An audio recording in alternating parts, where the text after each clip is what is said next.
Okay, kids, here we are. We're back again.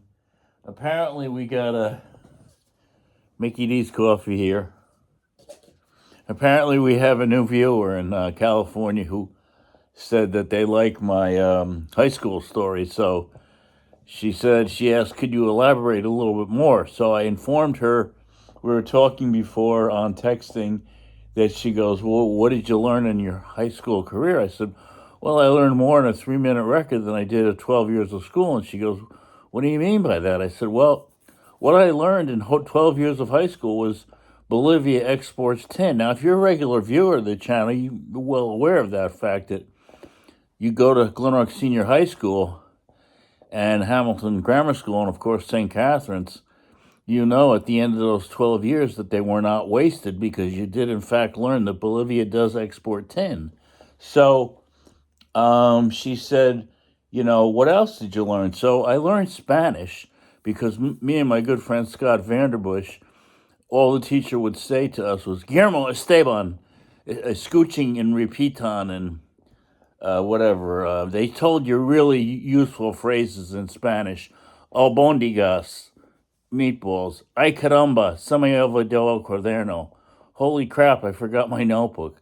No me gusta el helado. I don't like ice cream. So if you're in Spain and somebody's getting murdered, you can tell the cop there, that you don't like ice cream or that there's meatballs here. Let me see what.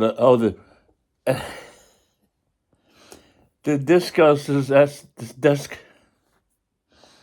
The discus is descompuesto. The record player is broken. These are important Spanish phrases that can be applied in everyday Spanish conversations because people want the tocadiscus is descompuesto. The record player is broken. So um, that's I just got a friend request from one of my gearhead friends, so I'll have to respond after this is over. But so she would constantly, because we sat next to each other, and she would give what was the thing she would say?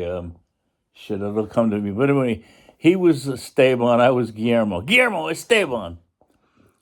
What's table in Spanish? We'd write down El Tablo.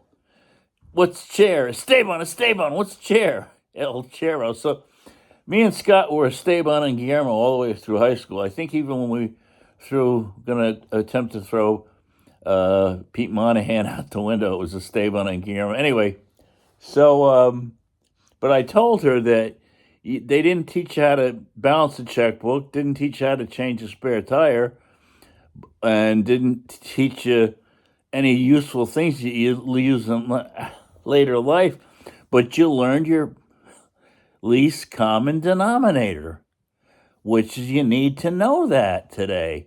Because if you're on the street and somebody goes, Bill, what's the least common denominator?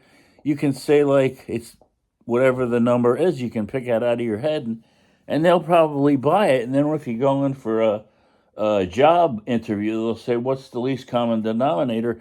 And you'll say, well, I don't know, but they'll ask you, what does Bolivia export? And you'll say, Bolivia exports tin. Hired right away, right? So bang, zoom, there you go. Um, so she said, I told her that I kind of stopped going to high school in the 10th grade because knowing the least common denominator in the 10th grade and the numerator and phylum trachea chordata didn't make a lot of sense to me if I was going to go in 3 years and die in Southeast Asia. So I figured, nah, I'm done with this. So I something's in my eye, man. Give me a second. So I think if you're a regular to this channel, you probably heard the story before. So just fast forward. But anyway, I think in the 10th grade or the ninth grade, they got computers, and so the attendance report was generated by computer. So I was in my first class, and they read the names, and Joe Smith's name came up, and no Joe Smith. So I think after like a couple of days, I heard one teacher mumble under their breath, "Oh, must be a computer error," and scratch the guy's name off. And then in the next class, whatever the guy's name is, Joe Perry, "Oh, must be a computer error," and just scratched the name off. So in the 10th grade, I think I got my schedule right. So I'm like, I'm not going to that. I'm not going to go to that. I'm not going to go to that. But I was cool about it. Like, me, fly way under the fucking radar. So I would just go the first day. I never showed up at the classes, and I just went to study hall. And the study hall, big auditorium or cafeteria, and they really didn't take attendance there. Maybe they did. I don't really remember, but there were so many kids there, you could kind of just blend in. As long as you were there, I guess they didn't really care. So that's what I did. So then I start leaving at like 10 o'clock in the morning. I was completely fed up with this. This is this stuff they're teaching. It's insanely ridiculous. Like problems of democracy, that's like military intelligence. It goes with the territory, It's a hot water heater. You're not heating hot water, it's cold water, but nobody calls it a cold water heater. Come on, man. Huh? Jeez Louise, everybody's. So anyway, I decide I'm leaving. I'm going to go down and see my good friend Joe Donardi, manager of the A&P. Hey, Bill, come on down here. I'll put you in the basement. Nobody can see you. I'll pay you. You won't know that you. So, all righty then. I go down to the basement. I start price marking stuff, and I go back to school because you had to go to homeroom in the morning, and you had to go to homeroom in the afternoon. So they took your attendance. So, long story short, I remember I'm coming back one day, and this guy, Bostonian, was some teacher. I don't know who the hell he was, but he brings me into his class. I shut off. In the 10th grade kids, the switch went off, the motor went cold.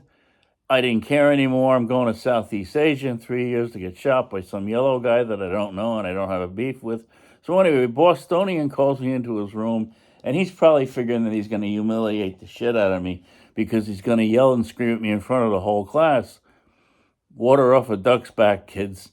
I just didn't care. And more that he kept screaming with his coffee and cigarette breath, the more I just shut down. I didn't care. So anyway, long story short, 12th grade commencement. What does that even mean? We're commencing something? No, it's over, asshole. It's over. It's done. So they call me down to guidance office. They go, we don't know how this happened, but you don't have enough credits to graduate. Woohoo. So they go, well, you can do summer school. Now, me and Kevin did not participate in summer school. We didn't want to be there in winter school. We sure as hell don't want to be there in summer school. So that's out of the question. So they go, well, you can do summer school or you can repeat. Well, let me think about this. If I repeat, I'll still have a student deferment. And then if I go to summer school, I won't have a student deferment. So let me think about this for a minute. I'll repeat. Oh, that's a very bad attitude. So I'll go back to class. So anyway, they call me down again and they go, well, you were working at the A&P, so we're going to say that you were on a work-study program for the last 3 years. Bang, I'm out. So that's my high school career. Bolivia exports 10. The least common denominator is 3. And the value of x in an algebraic equation is going to be 4, and y is going to be 5, because you never use these things. And I would call them, and I go down and guys says, you're never going to use this stuff. If you get a job at Bill's hardware store, nobody's ever going to come in there and ask you for what's x, what's the value of x. But they will come in and ask you what Bolivia exports, and you can self-assuredly tell them Bolivia does in fact export 10. So have a good day. Remember, like and subscribe. And my new viewer in California, hats off to you. Enjoy the video. I have a hell of a lot of fun making them.